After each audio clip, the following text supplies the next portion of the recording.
Ah, vous êtes là. Je vous attendais justement pour découvrir ensemble les nouvelles histoires animées. Oh, attendez. Ça mord, on dirait. Qu'est-ce que... Mais quel est ce symbole étrange? Je ferais mieux d'appeler l'expert dans le doute. Attendez. Ouais. Oui, salut l'expert. Ouais. J'ai trouvé une bouteille avec un motif étrange, on dirait une espèce de montagne bleue. Ça te dit un truc? Bah ouais, c'est NordVPN. C'est quoi?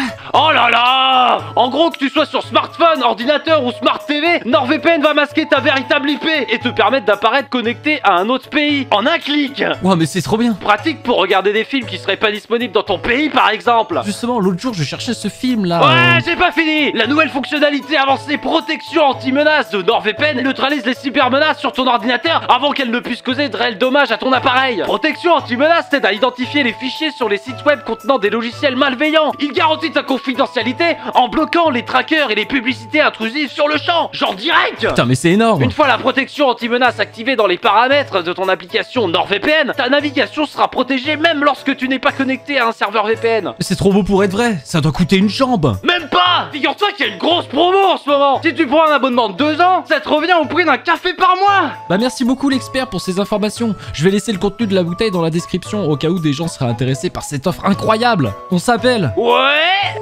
Allez, découvrons ensemble la première histoire. Genre maintenant. Je suis explorateur polaire professionnel. En 2019, j'étais en expédition à travers le Canada, en hiver. Il faisait moins 35 ce jour-là, un truc comme ça. Et je chantais, je me dandinais en marchant, histoire de me réchauffer dans ce froid polaire. J'avais un sac à dos, et sur la bretelle droite, j'avais 2 mousquetons en acier. En fait, j'ai entendu un bruit derrière moi, et comme j'étais souvent suivi par des coyotes ou par des loups, du coup je me suis retourné en chantant la bouche ouverte, et ma langue s'est collée contre un des mousquetons à cause du froid. Je me suis retrouvé à crier des insultes incompréhensibles, parce que ma langue était collée au métal. Bref, du coup j'ai dû tirer, ça m'a arraché un petit bout de langue, j'ai saigné, j'ai repris ma route, mais du coup sans chanter. On peut dire qu'il avait pas la langue dans sa poche, j'ai pas raison. Allez, passons à la deuxième histoire, qui sera bien différente de la première, car c'est une toute autre histoire. C'est pas la même histoire en gros, c'est la deuxième histoire. C'est une histoire différente en fait et... Donc en gros j'étais à l'internat et il y avait un gars qui nous faisait chier dans notre chambre parce qu'il arrêtait pas de cacher nos gels douche et tout. Donc nous on a décidé de se venger à un moment parce qu'il cachait nos shampoings, nos gels douche, du coup quand c'était chiant on n'était pas content quoi. Du coup à un moment vu qu'il faisait de la basse il était parti je sais plus où et du coup il était pas là au soir. Du coup on a décidé d'acheter de la super glue et on a collé vraiment tout ce qu'il avait. D'abord on a collé tous ses vêtements les uns envers les autres. On a collé genre sa brosse à dents dans son gobelet qui elle-même était collée au meuble. On a collé tous ses shampoings pour qu'ils ouvrent plus. On a collé son oreille, enfin genre on a tout collé. Et après, à ma deuxième année d'internat, on a fait des trucs un petit peu plus méchants. Genre, on avait fait pipi sur le lavabo de quelqu'un. On avait mis des poils plus bien dans sa bouteille. Et on avait peut-être fait traîner sa dent dans le pot à caca dans les toilettes. Et puis, à la troisième année, donc on s'amusait à balancer des trucs, parce que nous on était au 10e étage de notre internat.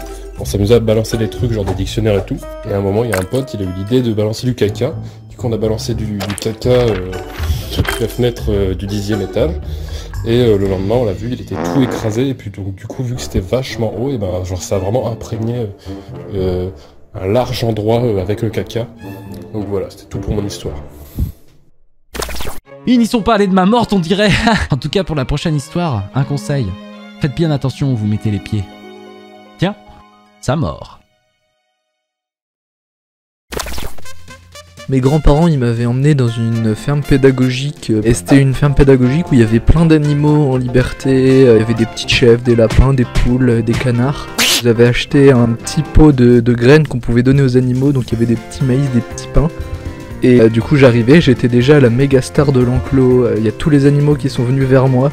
Ils voulaient absolument prendre ma bouffe. Il y a les chèvres et elles essayaient de me piquer la bouffe. Putain, t'es mort! Moi je trouvais ça trop cool. J'étais trop fier de moi.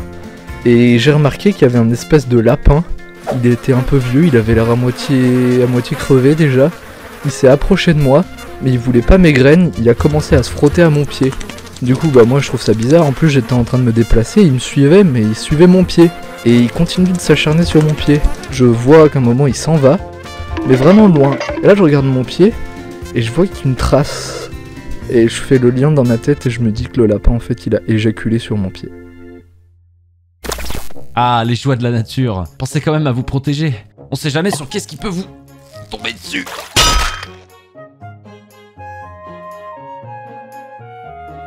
J'étais en CM1, CM2, et à cette époque-là, ma tante, elle avait un cheval.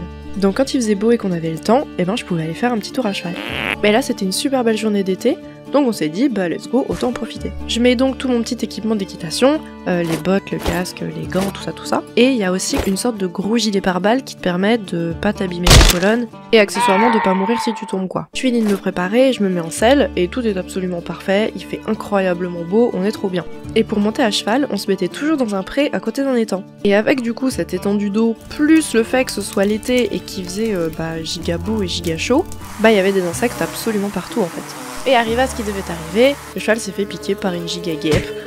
Je me suis fait éjecter au final assez vite, et je me suis pas fait mal du tout, parce que je suis tombée en mode gros faceplant dans le sable, à plat ventre. Mais moi j'étais quand même un peu sonnée, donc du coup je me suis pas relevée tout de suite. Et le cheval il a reculé sur moi en fait. Et heureusement que j'avais le gilet pare-balles là de tout à l'heure, parce que comme il descend assez bas, bah il y a une partie du sabot en fait qui était posée dessus et ça m'a protégée. S'en est suivi un magnifique petit road trip aux urgences où on m'a dit que je ne pourrais pas m'asseoir pendant 6 mois. Et effectivement, c'est ce qui s'est passé, j'ai dû dormir à plat ventre pendant 6 mois, et comme j'étais en CM1, j'avais les cours. Si je voulais m'asseoir en cours, je devais me trimballer tout le temps avec une bouée spéciale. Je m'en souviens, elle était orange, dégueulasse, elle était immense, et je devais l'emmener partout pour pouvoir m'asseoir. Donc ce fut 6 mois vraiment très très rigolo. Je me suis rien cassé du tout, et ça s'est vraiment bien fini. Et voilà. Tout est bien qui finit bien en fin de compte, un petit peu.